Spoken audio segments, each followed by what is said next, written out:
E ao tempo em que convidamos para a seguinte palestra o senhor Maurício Amaral. Ele que é secretário de Planejamento de Estratégia e de Eleições do TRE Bahia.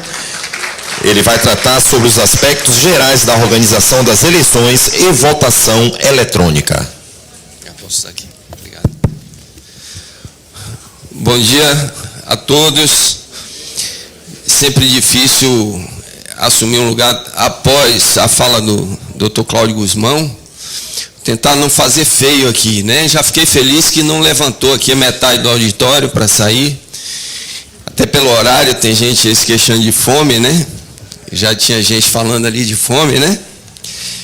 Mas a gente vai tentar ser breve, tratar de alguns aspectos práticos aqui sobre as eleições de 2020. Tem coisas, pessoal, realmente importantes para dizer para vocês, coisas novas, né?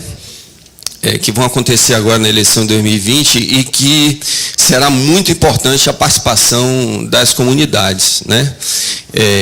Dos atores políticos locais para, inclusive, auxiliar na organização.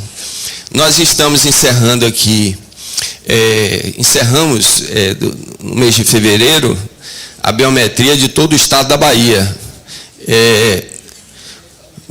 Muitos de vocês sabem, né? Fizemos o encerramento, né, Bispo Ricardo, lá em Luiz Eduardo Magalhães,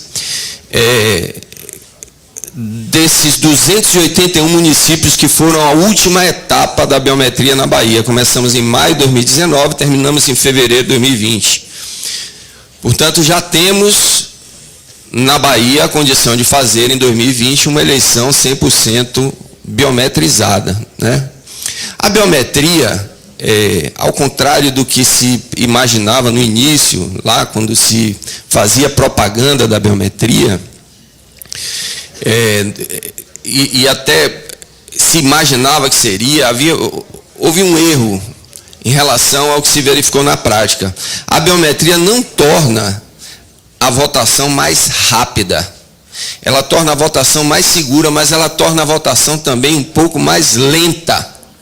Ao contrário, se imaginava, né? Porque a gente pensava lá no início, no planejamento, que a biometria ia fazer com que a eleição fosse mais rápida, porque ao invés de assinar o caderno, ao invés de buscar uma identificação mais rigorosa, o eleitor seria identificado apenas com a digital. Ocorre que o padrão de identificação digital adotado pela Justiça Eleitoral é um padrão mais rígido, por exemplo, do que o padrão bancário, né? Quem já fez a biometria no seu banco sabe que você faz operações diversas operações em máquinas de autoatendimento e você é identificado pela digital. Só que o banco exige um número de pontos de identificação menor do que a Justiça Eleitoral. Isso faz com que o nosso sistema seja muito mais rigoroso e, às vezes, precise de mais de uma tentativa para identificar. Esse, claro, não foi o único motivo das enormes filas que nós vimos em todo o país nas eleições de 2018, né? Não foi, mas também foi um. Esse foi um dos motivos. Então, assim, a gente tem uma primeira tentativa, uma segunda, uma terceira, uma quarta. Somente na quinta tentativa, se não houver a identificação do eleitor por via de biometria na urna eletrônica, será possível para o mesário liberar a votação com a identificação do eleitor nos moldes tradicionais, conferindo um documento oficial com fotografia dele, né? Então, a biometria nós teremos agora em 2020 em todo o estado da Bahia. Concluímos, como eu falei, em fevereiro, e essa última etapa teve uma grande novidade, que foi a participação das comunidades locais. Os municípios maiores que já haviam feito a biometria fizeram num padrão diferente, num modelo diferente.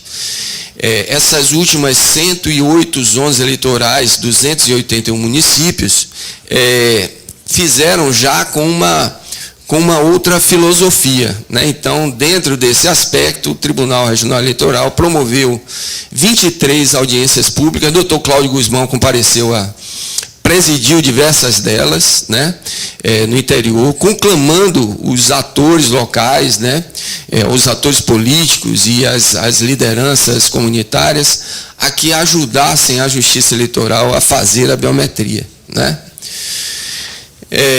Encerrada essa etapa, nós temos agora, todos vocês sabem, até o dia 6 de maio, como último dia para fazer alistamento, para fazer transferência e para fazer a regularização de quem já estará com seu título cancelado porque não compareceu à revisão obrigatória. Então, 6 de maio é o último dia, né? Como a gente encerrou agora a biometria, claro, a gente não espera que seja um grande movimento nesse período, mas sempre há, né? Muito bem.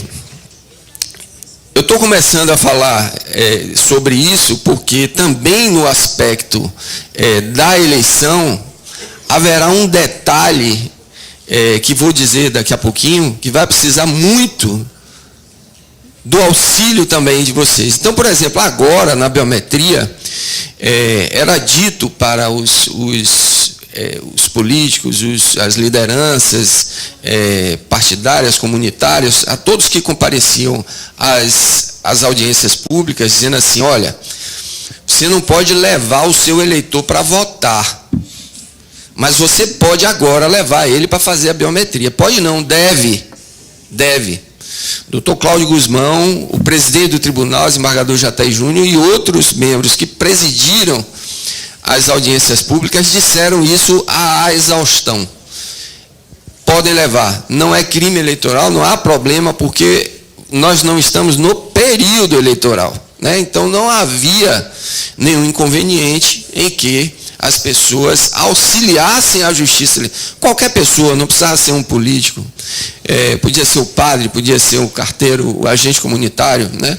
Qualquer um poderia e deveria ajudar a justiça eleitoral, fosse para agendar o atendimento ao eleitor, fosse para conduzi-lo no dia dele ser atendido, né?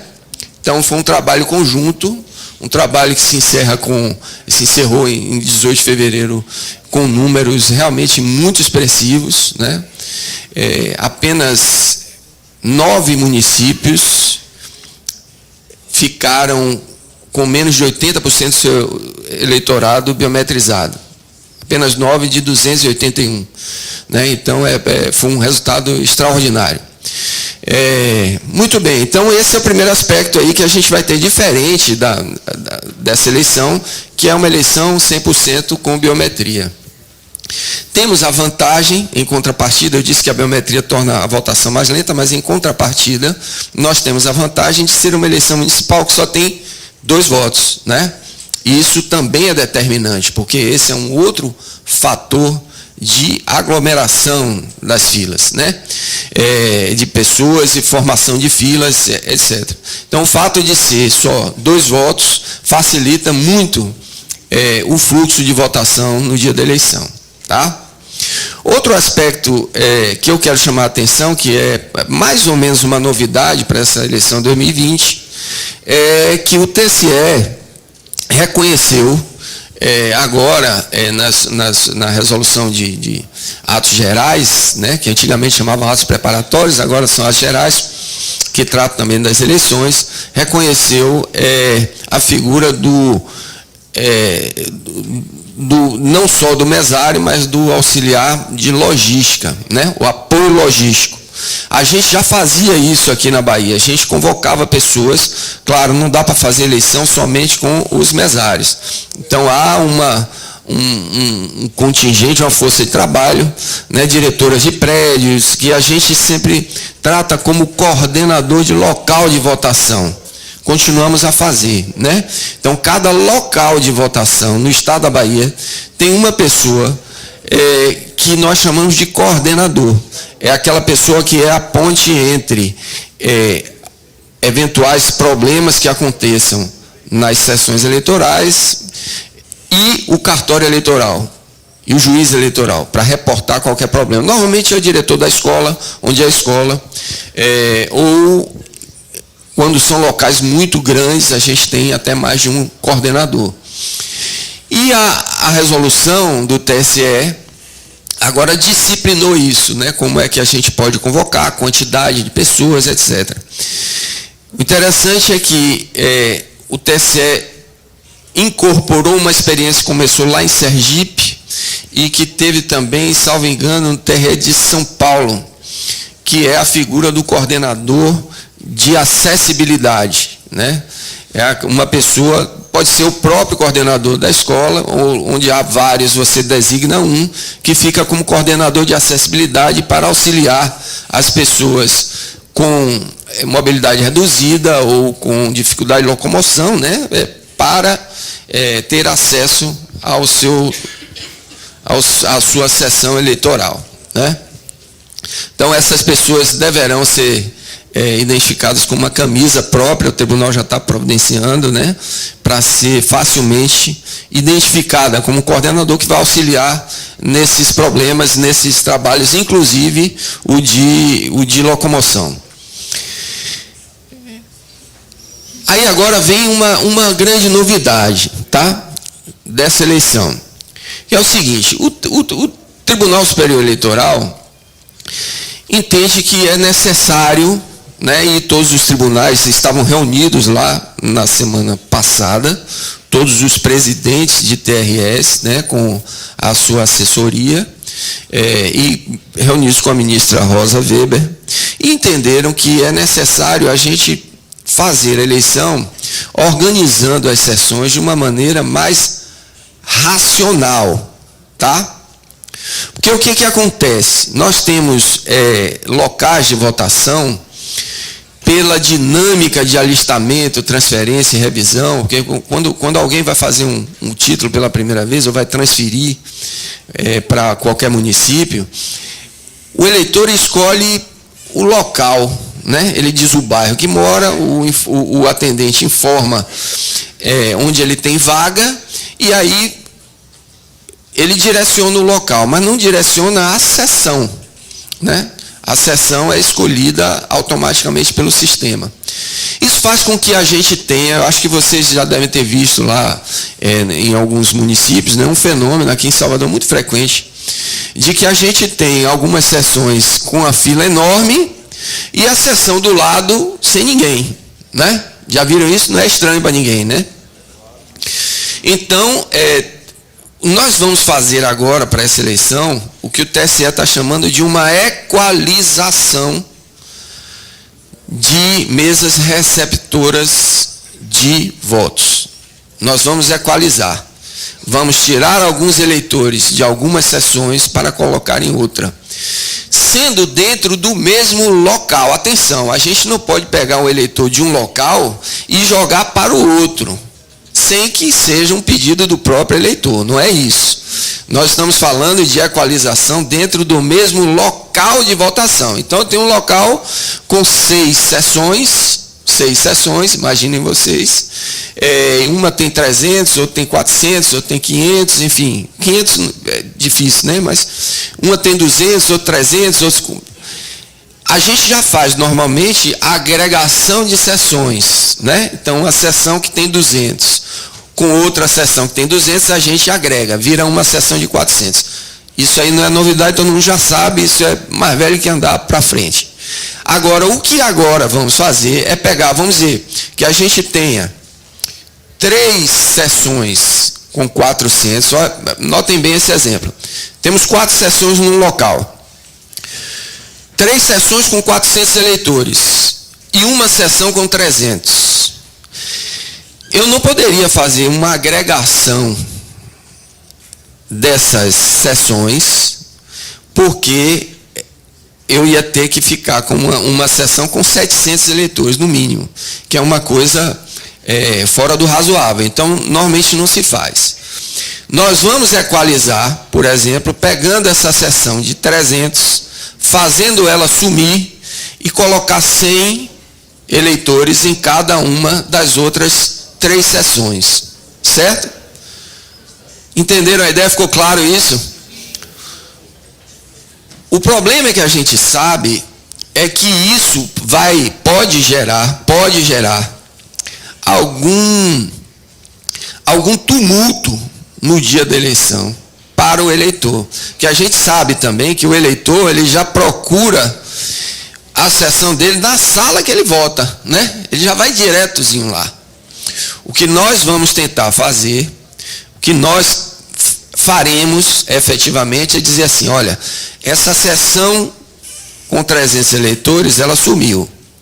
Mas os eleitores que estavam aqui, por exemplo, de A a J foram para a sessão tal, né? De M a tanto para a sessão outra, e assim sucessivamente, né? Para tentar facilitar. Se a gente tem locais muito grandes, aqui em Salvador a gente tem o Colégio Luiz Viana, que é em Brotas, é o maior local de votação do estado, é um mundo ali dentro. Eu votava lá.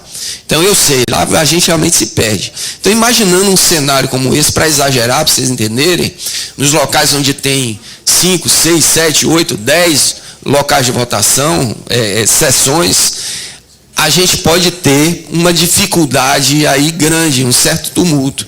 E é aí que a gente precisa de vocês, né? Para divulgar e auxiliar os eleitores. Como é que eu posso fazer isso? Né? A maneira mais prática e a maneira mais imediata de resolver o problema é incentivar os eleitores, pelo menos na sua maioria, aqueles eleitores ao menos que têm um smartphone, a instalar o e-título. O e-título. Suponho aqui, não quero acreditar que ninguém desconheça o e-título, né? Que alguém desconheça o e-título. Acho que não. Nem quero imaginar que alguém aqui ainda não baixou o e-título, né? Tem que ter o e-título. O e-título é o aplicativo da Justiça Eleitoral, você entra aí, e-título, vai baixar, é o seu título eletrônico. Ele não, daqui a 10 anos, pessoal, nós sabemos, não vai existir mais título em papel, acabou. Nós estamos entrando numa nova era, né? Aqui nós temos o e-título aqui, pelo menos um aqui, já fiquei feliz, né? Olha aí, outro aí. Então, o e-título, muita gente tem. O e-título, e aí é que é o mais bacana, isso aí nem todo mundo sabe. O e-título não serve somente para você consultar o local que você vota. Não, o e-título é uma identificação. Você pode embarcar, por exemplo, no aeroporto usando o e-título ao invés de sua identidade. Tranquilamente, tranquilamente. É um documento oficial de identidade. Mais do que isso, o e-título pode emitir para você uma certidão de quitação. Você está quite? Você emite no e-título. Ele emite uma certidão de quitação. Inclusive de crime eleitoral. Emite. Mas o mais sensacional do e-título não é nada disso. O mais sensacional do e-título é você poder ajudar aquele seu tio, aquele seu primo, aquela sua irmã, que diz assim, perdi meu título, a eleição é hoje, não sei onde voto. Você, com o seu e-título, você consulta o local de votação de qualquer pessoa. Qualquer pessoa. Né? Ele dá essa funcionalidade. Você preenche lá o nome da pessoa, você preenche o nome da mãe, né? Data de nascimento, nome do pai, e vai achar exatamente onde a pessoa está votando com o número da sessão. Local, endereço, número de sessão. Atualizado. Então, se houve essa mudança da Justiça Eleitoral, e haverá, faremos essa equalização, todos os senhores poderão, todos os senhores, todas as senhoras, né? Agora a gente tem que sempre, né, falar, todos poderão auxiliar a quem quer que seja o eleitor, dizer assim, olha, sua sessão agora é tal. Se ele próprio, claro, não tiver o e-título. Independente disso, nós faremos uma campanha forte na mídia também, explicando isso, e disponibilizaremos, a exemplo do que fizemos na biometria, uma central de atendimento telefônico, né? Não sabemos ainda se será um 0800, como foi para a biometria, mas uma central de atendimento que poderá informar ao eleitor a qualquer tempo a sessão dele, né? Isso no dia da eleição é que bomba, né? Mas o quanto a gente puder antecipar, nos dias próximos à eleição, anote logo sua sessão, porque pode mudar. E haverá mudanças nesse sentido. Certo? Então a ideia é equalizar, fazer uma eleição dentro das sessões mais equilibradas, para que mais ou menos os mesários trabalhem mais ou menos a mesma quantidade de tempo, não termine um às 5 horas e o outro fique até às 21, né, às 17, 21, não, é mais ou menos equilibrar os trabalhos para a gente conseguir fazer uma eleição mais equilibrada, certo? Isso permitirá também, claro, pessoal, economizar com a convocação de mesários, porque isso fará com que a gente consiga enxugar o número de sessões, né? Como vocês mesmos já podem imaginar. E o outro ponto que eu trouxe para a gente conversar, e de extrema relevância também sobre a eleição 2020, é o seguinte, olha, nós teremos para as eleições de 2020 uma difusão dos nossos pontos de transmissão remota. Em alguns lugares isso já é bem conhecido, em outros não. Vou explicar o que é, né? E, pelo amor de Deus, isso é de fundamental importância, tá?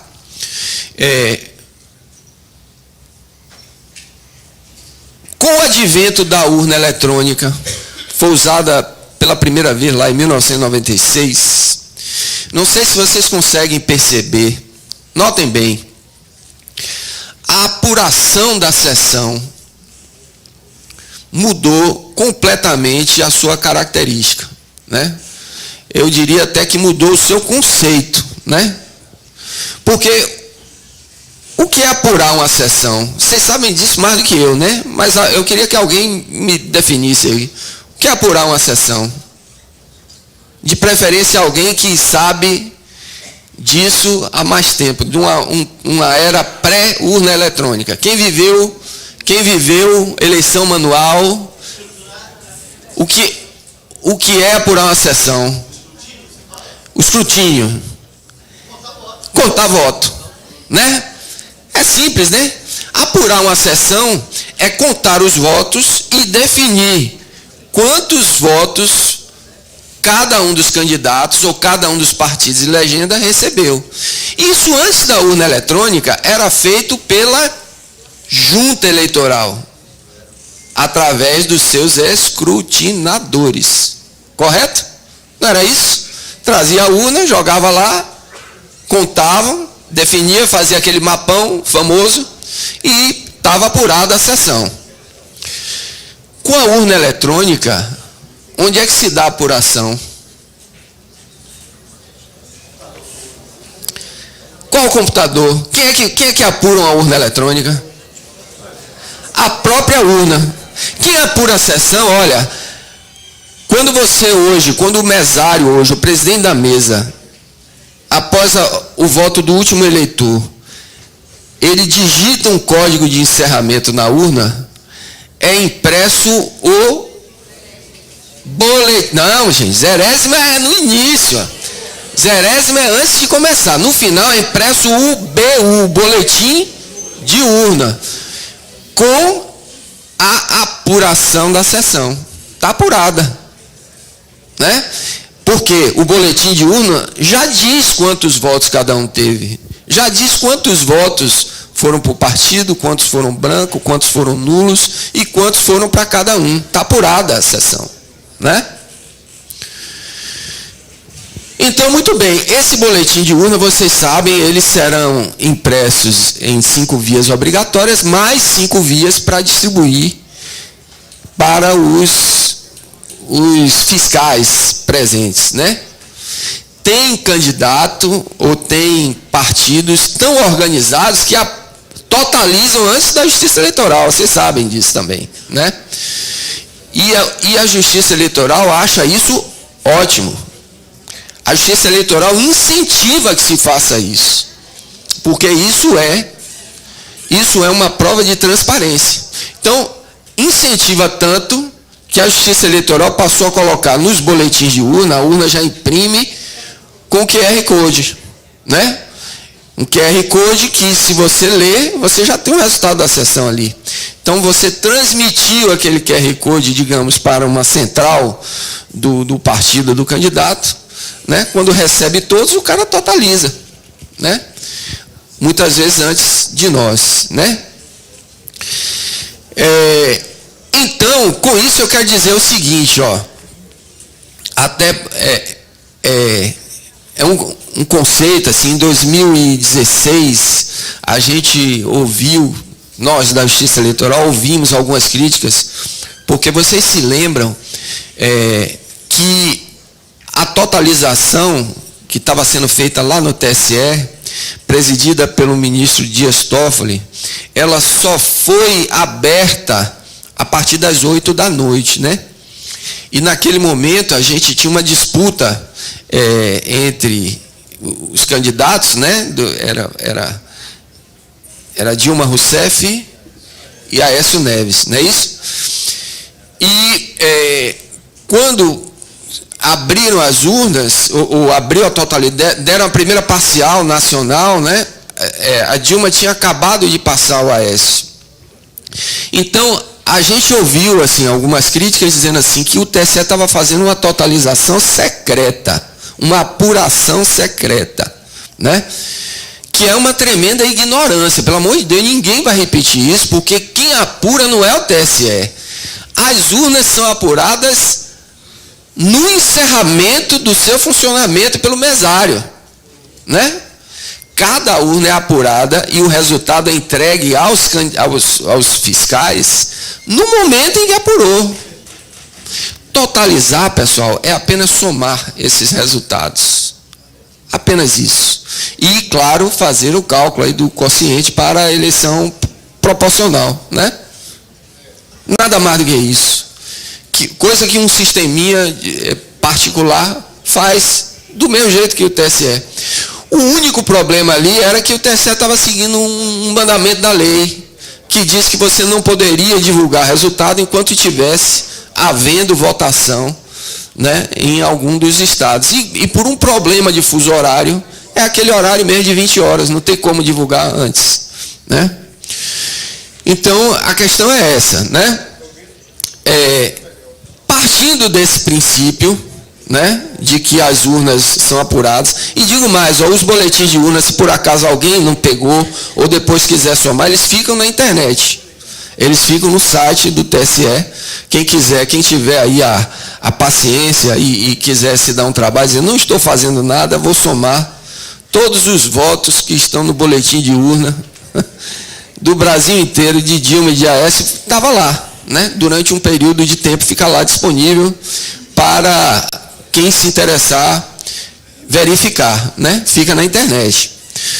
Então, partindo desse princípio, que a eleição é apurada ali na sessão, no final da votação, percebam, a transmissão de resultado perde muito da polêmica que se podia fazer em torno dela, né? Porque quando você diz assim, porque vocês sabem, depois do BU, o mesário retira, antigamente era o disquete, depois passou a um pendrive, né? Retira um pendrive da urna eletrônica e leva para totalização, aí sim para somar, né? Ele leva para onde?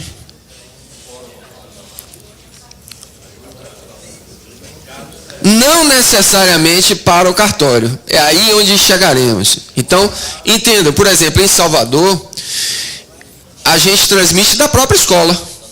Da própria escola. Entra no computador da escola, entra com um equipamento homologado pelo TSE, está na resolução de Atos Gerais, chamado JE Connect.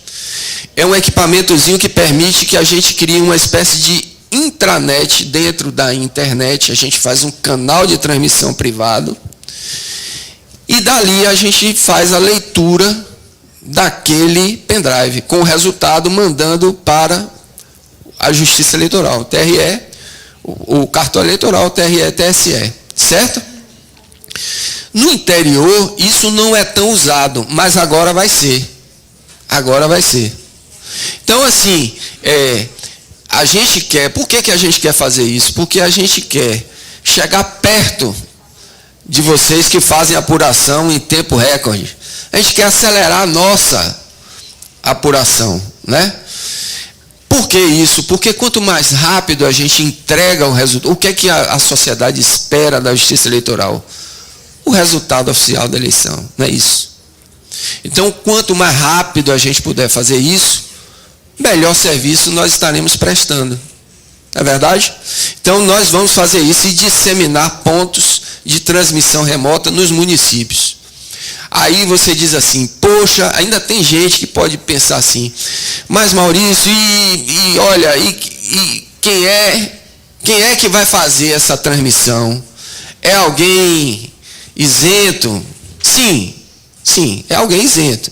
A publicação do nome, dos locais onde a gente vai fazer essa transmissão e das pessoas que farão, está na resolução, são publicadas até 3 dias antes da eleição, para que todo mundo saiba e eventualmente possa impugnar.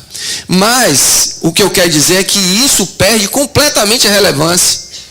Qual a importância que isso tem se eu já tenho o resultado impresso na minha mão?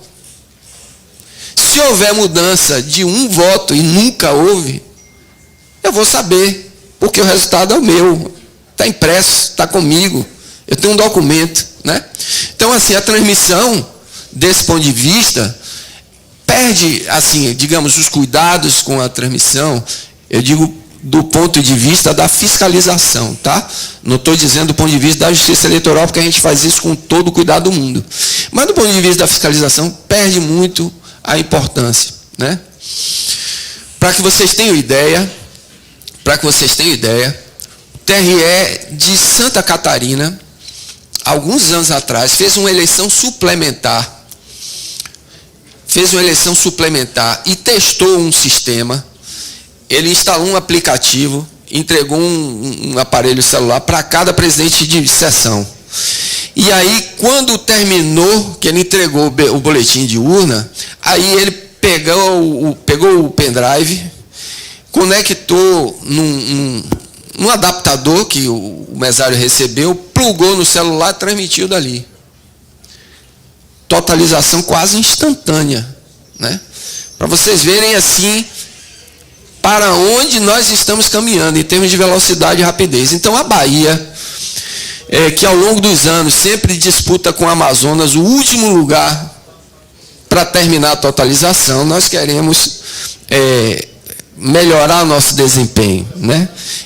E a melhora desse desempenho passa necessariamente pela difusão desses pontos de transmissão remota.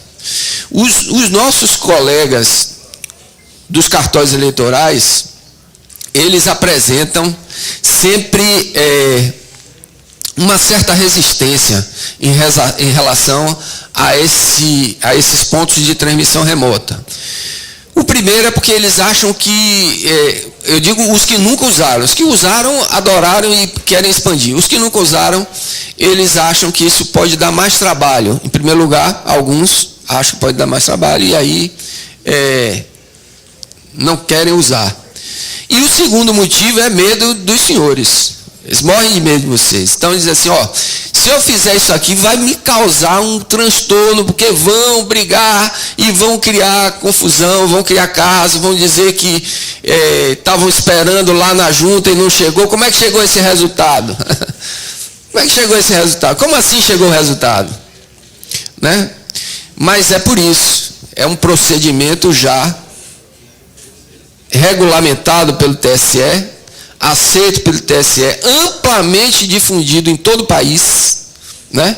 Feito a exaustão em todos os lugares, já realizado aqui na Bahia a partir de 2014, mas que agora a gente vai difundir em massa, né? E para isso a gente, claro, espera e conta com a colaboração de vocês, entendendo essa circunstância exatamente dessa perspectiva, né? De que o resultado da eleição já será entregue previamente. É óbvio que se uma urna não imprimir o boletim de urna, por qualquer razão, ela pifou na hora, a impressora, né, travou na hora de imprimir o boletim de urna, né? Então a urna não pôde imprimir o boletim. Nesse caso, como é que faz? Bom, essa urna, ela vai para o local de transmissão para ser gerado o boletim de urna, e aí os fiscais são convidados a acompanhar. No interior, isso pode ser feito em algum desses lugares no ponto de transmissão, ou na própria junta, aquilo que ficar mais próximo. Né? E aí a pergunta natural de quem acompanha todo esse processo é dizer assim, mas tá, tudo bem, tudo bonitinho. Já apurou. Mas aí, quando chegou o material da sessão lá na junta, eu vi que tinha uma irregularidade e eu quero impugnar aquela sessão. Como é que eu vou fazer? Se você já totalizou, já deu resultado, não tem problema nenhum. Apresenta-se a impugnação. Se a junta eleitoral reconhecer o vício da sessão, determina que o cartório mude o status da sessão para impugnada, né, ou para cancelada, conforme for, e retotaliza. Não tem problema nenhum. Nenhum problema. Né? Isso é um procedimento também absolutamente normal, tudo dentro da normalidade. Com isso eu quero chamar a atenção, recapitulando, chamar a atenção de vocês, que do ponto de vista operacional, nós teremos, portanto, uma novidade, que é a biometria em todos os municípios, né? Que teremos em cada local de votação, para dirimir dúvidas e auxiliar aquilo que for necessário do ponto de vista operacional, um coordenador de local, já temos isso, né? A grande novidade da equalização das sessões, eu saí do TRE para vir para cá e pedi autorização ao presidente de divulgar essa notícia, porque ninguém sabe disso ainda, ninguém. Vocês estão sabendo de primeira mão essa questão de equalização. Mas o presidente entendeu que era uma oportunidade ter aqui tantas autoridades, né, reunidas, que vão lidar com a eleição propriamente e que já podem ter a consciência e tomar iniciativas todas que possam auxiliar nisso. Né? A equalização dos eleitores pelas sessões dentro do mesmo local e, por fim, essa questão da transmissão remota que nós poderemos ter nos seus municípios, se nunca ouviram falar, poderemos ter diversos pontos de transmissão remota.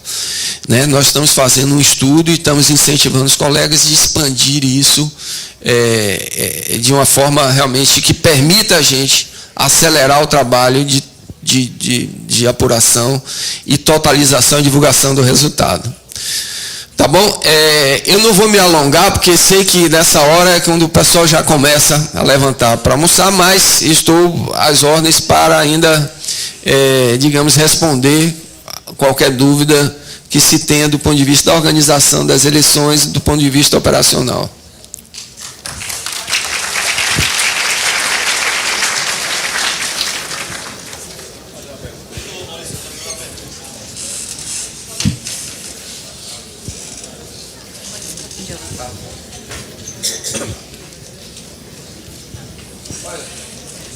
Bom, eu quero saudar o doutor Maurício, estivemos juntos esses dias lá, Luiz Eduardo, dizer que eu sou pastor e por isso tenho um pouco de afinidade com o microfone, e aí acabo sendo o canal de dúvida de algumas pessoas. Tem gente que não tem coragem de fazer pergunta, e a gente aproveita para ser o canal daqueles que não têm coragem.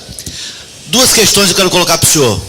Primeiro, em relação a esse último tópico que o senhor falou, né, de sessões onde o eleitor pode ter a mudança da sua sessão para uma outra sessão dentro da própria escola, né, e que isso pode vir a gerar um problema muito grave. No dia da eleição, está todo mundo armado, não tem ninguém desarmado. Tanto situação quanto oposição estão com faca no dente. E o tempo todo querendo acusar de pedir voto, não sei o quê, não sei o quê.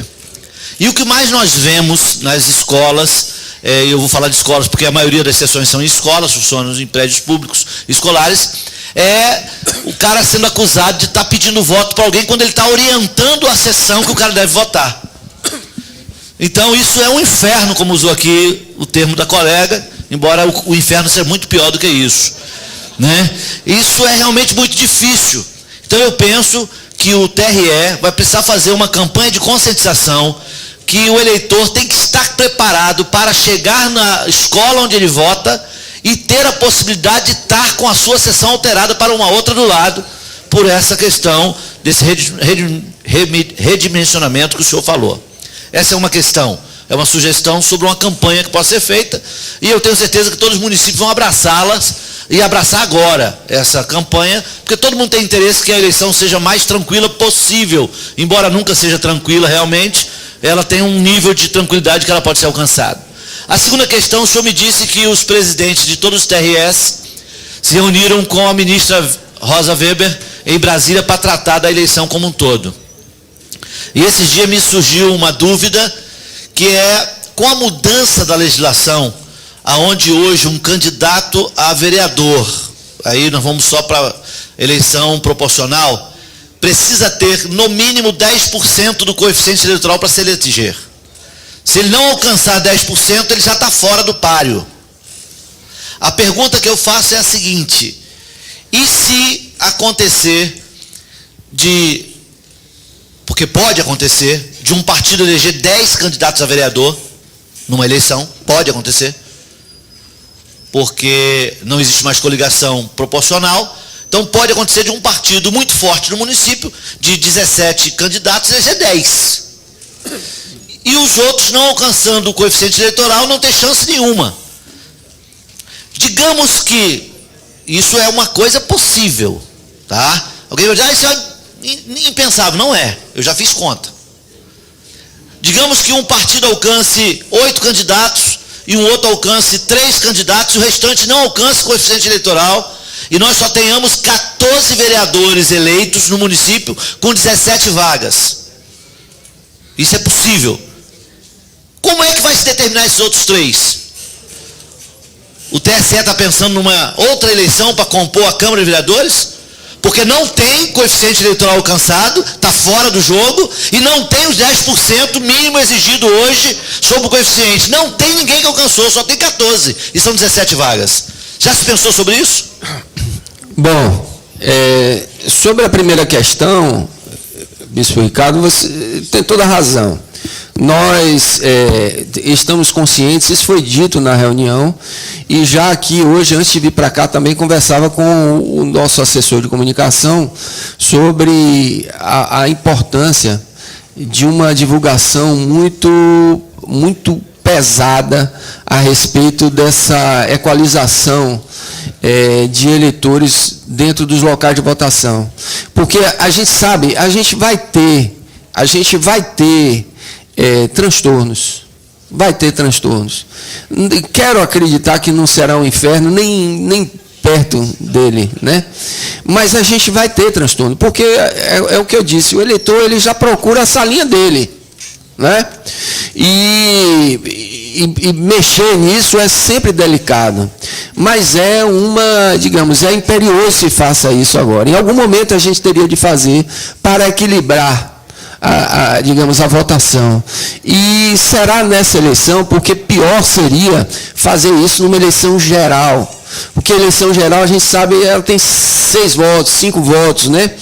E é muito mais complicado. Essas pelo menos, são 2 votos, e aí a gente já tem, digamos, um laboratório, né? Assim, um teste inicial com os eleitores, que eles saibam que doravante isso será possível.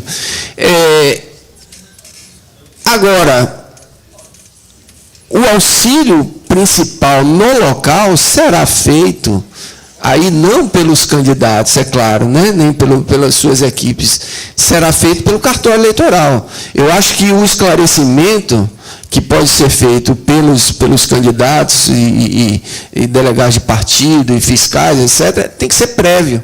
Tem que ser prévio. Porque aí em maio a gente fecha o cadastro dia 6, né?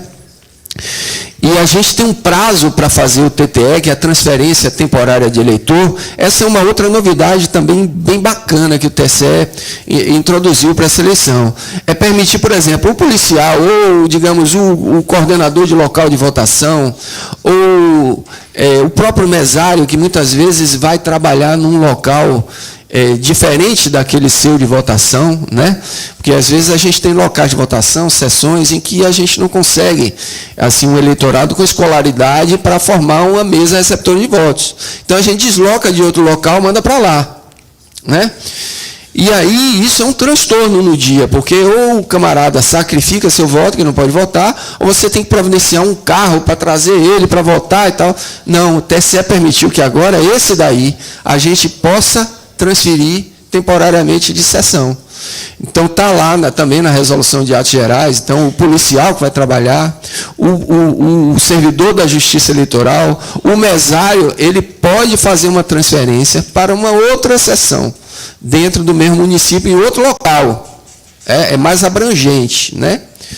Mas esse período aí vai até agosto. Então fechou agosto, final de agosto, a gente tem um mês de setembro inteiro para fazer o esclarecimento. Eleitor, consulte sua sessão eleitoral.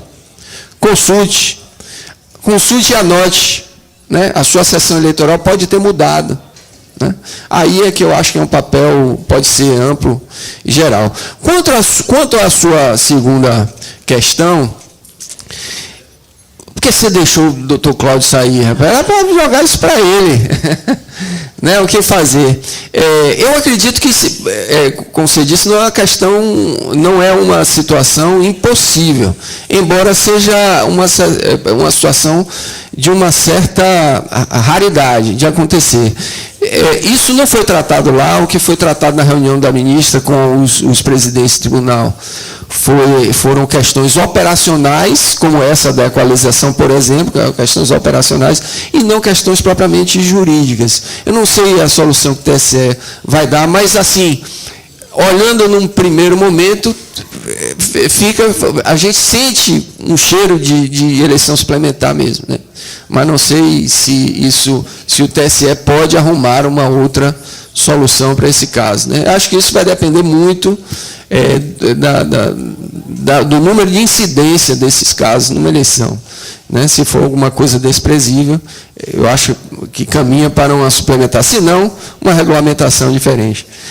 Aqui, ó, tinha alguém querendo fazer uma pergunta aqui na frente, ó. Aqui. Depois traga aqui que ele levantou. Pois não. Bom dia, saudações aqui dos colaboradores da Câmara Municipal de Cachoeira. Gostaria de fazer uma pergunta, na verdade, sobre um fato que aconteceu ontem, em que o presidente da República, em uma reunião em Miami, afirmou e desqualificou o sistema eleitoral brasileiro, afirmando que tinha provas que houve fraude e manipulação no primeiro turno nas eleições de 2018. Que, no caso, ele afirmou que seria eleito com muito mais votos, inclusive seria eleito no primeiro turno. Que essas provas, inclusive, estavam em mãos, né, que eles, em um momento oportuno, iriam apresentá-las. Gostaria de saber do senhor, como técnico, e de fato nos trouxe assim, com muita clareza, né, e nos dá muita segurança, nos deu muita segurança com relação ao sistema eleitoral brasileiro, que inclusive a gente sabe que é um dos mais modernos do mundo, e ele falou isso em uma reunião nos Estados Unidos, certo? Gostaria de saber do senhor, como técnico, se de fato poderiam existir essas provas, com base em que um presidente eleito pode afirmar isso em território, fora do território brasileiro, como o senhor poderia nos comentar sobre isso, uma notícia tão recente que foi atualizada ontem, perto da meia-noite. Na verdade, assim, a urna eletrônica, ela vem sendo, assim, ela virou um Judas de um tempo para cá, né? Mas isso é uma história antiga. Essa história só faz, digamos, tomar corpo, ganhar volume, né? Mas ela sempre, a urna sempre foi contestada. Eu tenho, assim, um caso de afetivo com a urna eletrônica, talvez porque 96 foi o ano de meu ingresso na Justiça Eleitoral, né? E foi o primeiro ano que a gente usou a urna eletrônica. Então, ao longo desses 23 anos de urna eletrônica, eu já estudei bastante esse assunto, sabe? Bastante mesmo, até por interesse pessoal. E digo assim, eu tenho uma confiança total no sistema da urna eletrônica, total. Algumas pessoas, no início, em 96, em 98, em 2000, criticavam a urna eletrônica, mas eram sempre aqueles que não conseguiam vencer uma eleição. E aí, quando venceram, pararam de falar mal da urna eletrônica, né? O que nós estamos vendo agora é um fenômeno diferente. Nós estamos vendo um candidato eleito falando mal da urna eletrônica, né? Batendo muito. Esse foco na urna eletrônica, de bater muito na urna eletrônica, cresceu muito de 2018 para cá. E acho que, em parte, por falta de informação, em parte por má fé, né? Existem pessoas no Brasil que ganham dinheiro com isso, né? São pessoas que onde diz assim, eu já participei de auditoria de urna eletrônica e o pessoal contrata, tem uma equipe de técnicos, né? Se você tiver curiosidade, por exemplo, de entrar na internet e botar no Google assim, ó, voto seguro, você vai ver que existe um site com técnicos e engenheiros de eletrônica, engenheiro de tecnologia da informação, que vivem para dizer que nossa urna é fraudável, né? Mas há aí uma campanha, assim, uma desinformação muito grande e há uma manipulação dos fatos, né? Eu acho que, em relação ao presidente da República, ele, assim, quero crer que ele esteja muito mal assessorado nesse tema, né? E realmente tenho muita curiosidade para ver essas provas, eu estou rindo antecipadamente porque tenho absoluta tranquilidade em relação ao que ele pode apresentar, que nada mais será do que um balão de fumaça, né? E assim, é difícil falar sobre uma especulação.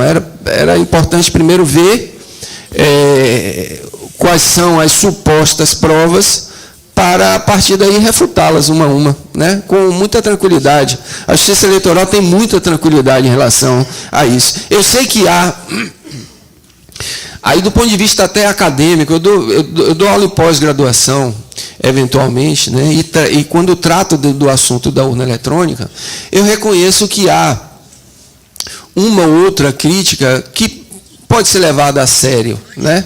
Que deveria ser levada a sério, mas nenhuma descredencia a segurança da urna eletrônica, nenhuma delas, né?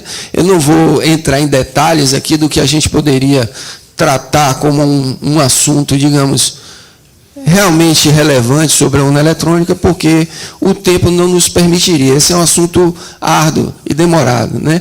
Mas o que eu quero dizer é isso. Assim que as provas, se é que existem, né, supostas provas surgirem, imediatamente serão refutadas porque não se sustentam. Tenho absoluta certeza e tranquilidade em relação a isso, tá bom?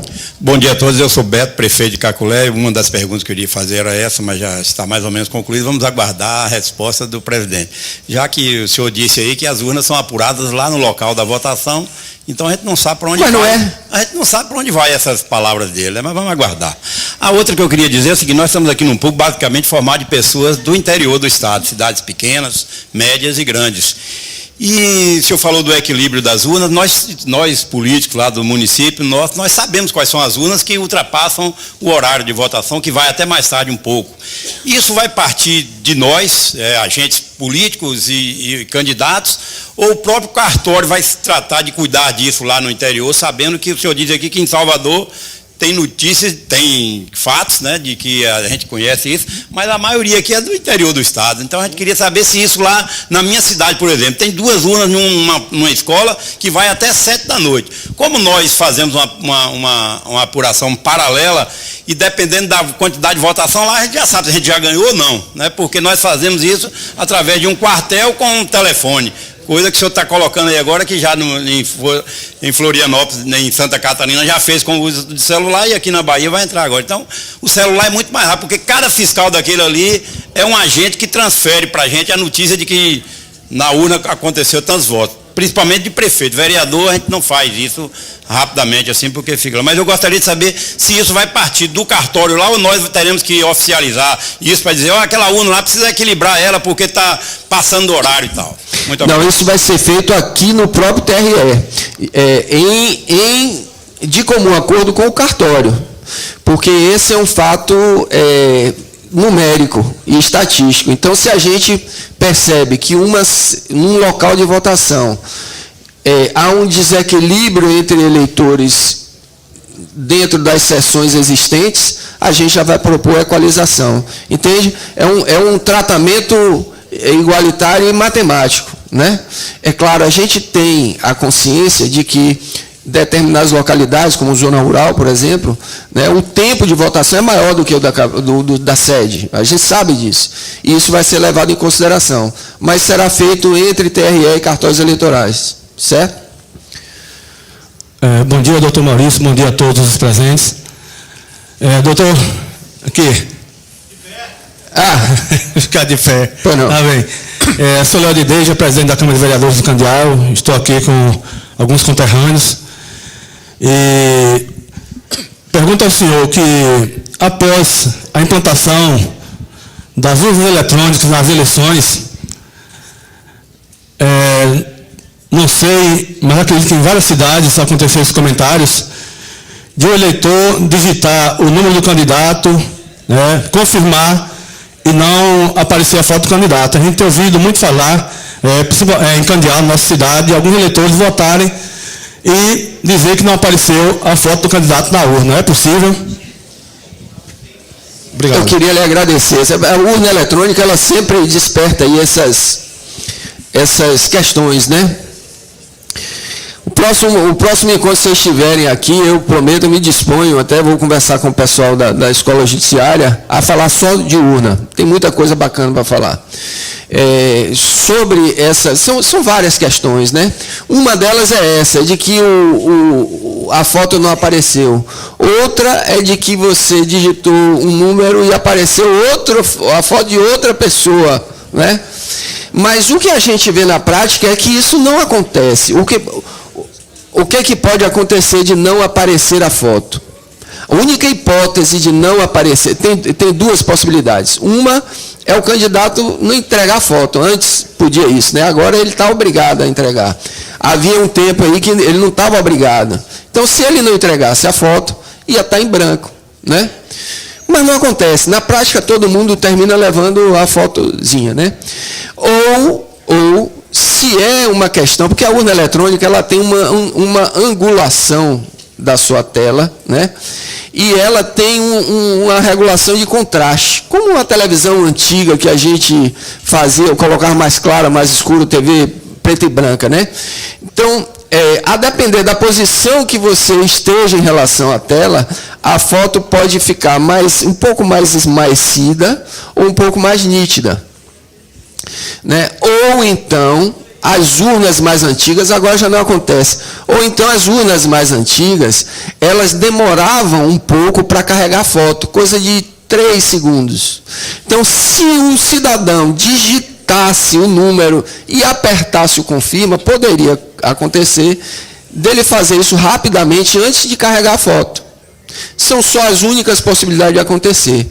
Por que isso? Porque a gente tem o cuidado de ter um momento que é uma espécie de auditoria, que se chama uma cerimônia de VV foto, em que o candidato, o partido, os delegados, né, o partido é chamado a ir validar as fotos, né? Então ele chega lá e vê como é que aparece na urna a foto. É daquele jeito.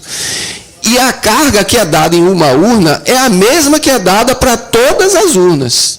Então, se uma pessoa está reclamando disso em algum local, você pode ter certeza que não é o problema da urna. É a pessoa que, às vezes, acontece com uma baixa instrução, às vezes é um digitar muito rápido. Olha, teve um caso interessante, conto isso a título de folclore, mas tem um caso em que, em uma cidade, muita gente começou, porque quando é um eleitor, 2 ou 3, né, a gente já sabe que é um erro humano, mas muita gente começou, numa cidade, a reportar problema de que estava aparecendo foto de uma candidata que não era deles. Aí, 15, 20, 30 pessoas dizendo isso, chamou a atenção, né? Chegou até a gente pediu que o cartório fosse no local. tentar descobrir o que estava acontecendo. E aí pedimos licença, né? O colega pediu licença, na hora que habilitou um eleitor para votar, ele entrou na cabine de votação, acompanhado de todo mundo, e disse, eu vou fazer só um teste, não vou confirmar, vou sair depois para o eleitor votar normalmente, mas só quero fazer um teste aqui. Quando botou a foto, descobriram, e aí foram entender que a candidata tinha feito a campanha dela toda, a distribuição de santinho, tudo, com o cabelo grande, ou curto, sei lá. E a foto que aparecia na urna era diferente, mas era ela. Né? Essa, digamos, os candidatos mais experientes não cometeriam esse erro, né? Mas assim, inevitavelmente, esse tipo de ocorrência reside numa falha de leitura da pessoa, do eleitor. Tá? Pois não. Boa tarde. Boa tarde. Francisco, de Ipecaetá, ex-vereador. Doutor, eu queria tirar duas dúvidas primeiro só. Nas eleições da capital, claro, evidente, sabemos que o pessoal mais esclarecido, eles cometem menos erro e facilita o trabalho.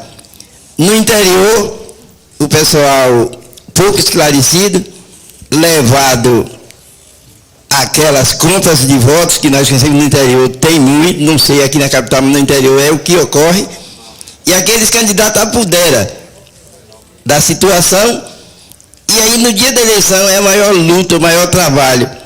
Qual a forma de segurança que o TRE dá para os municípios, principalmente que na noite da eleição ninguém dorme, com todos os candidatos em casa, na compra de votos?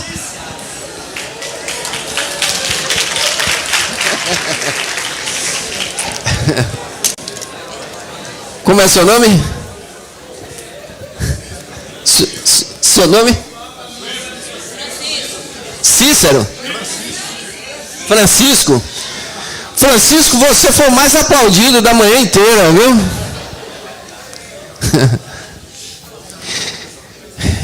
O tema é compra de voto, é isso? No dia da eleição. Bom, na verdade é o seguinte, entendam.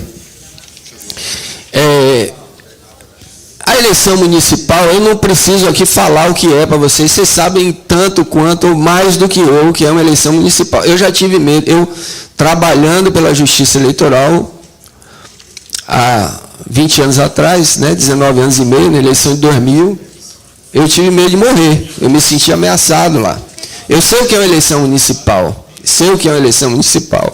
Né? Mas note, Francisco, você percebe que no dia da eleição, a Justiça Eleitoral, na sua quase totalidade, está voltada para a parte administrativa de funcionamento do pleito, né? Então, chefe de cartório, auxiliares, mesários, está todo mundo envolvido ali com a questão da abertura dos trabalhos nas sessões eleitorais, né, com o correto funcionamento, se os mesários chegaram, se não chegaram, com a distribuição do valor para que eles possam almoçar, né? Enfim, essa parte administrativa gigantesca que nos consome, né? É claro que, havendo uma denúncia sobre alguma coisa, aí as zonas eleitorais dispõem de um promotor e um juiz eleitoral que podem mandar averiguar, né? Também os policiais estão envolvidos, em sua grande maioria, com a segurança, seja da distribuição de urna, seja da guarda de urna, da parte administrativa. É por isso que nós temos um sistema pluripartidário que permite que vocês se fiscalizem, né? Eu sei que o que você disse é assim, olha, mas quem está na situação leva vantagem. Muito bem, mas quem está na oposição tem a obrigação de fiscalizar. E se é o caso de entender alguma irregularidade, tem que buscar, documentar. Assim, embora você tenha sido muito aplaudido, mas eu tenho certeza que muitas pessoas que aplaudiram poderiam responder isso melhor do que eu. Dizer assim, ó, tire foto, né? Chame o promotor, chame a polícia, documente, pegue alguém, grave no celular para a pessoa dizer o que foi fazer lá, enfim. Num sistema democrático como esse, uns fiscalizam os outros, é assim que funciona. E a Justiça Eleitoral comparece depois para dizer quem está certo e quem está errado. Sem excluir o poder de polícia. No dia da eleição, aí se há alguma coisa grave, o juiz eleitoral, o promotor eleitoral podem ser chamados para tomar alguma providência de imediato. Certo? Maurício, só para complementar, a doutora aqui me disse que já tem uma ADIM sendo examinada lá no Supremo sobre essa questão dos 10%. Tá. E as normas remanescentes, está me dizendo aqui do lado. E uma outra coisa, o senhor esqueceu de falar, acontece muito no interior de se falar que votou num e apareceu a foto do outro. Eu falei isso. Falei. Mas isso é um erro de digitação. A pessoa Sim. do candidato ao contrário. Sim. Ele digita o número errado. Mas eu falei de passagem. Meus amigos, então, vou liberar que vocês já passaram a hora de almoço. Agradeço muito a presença de vocês e conto com a colaboração de todos na eleição. Boa sorte a todos.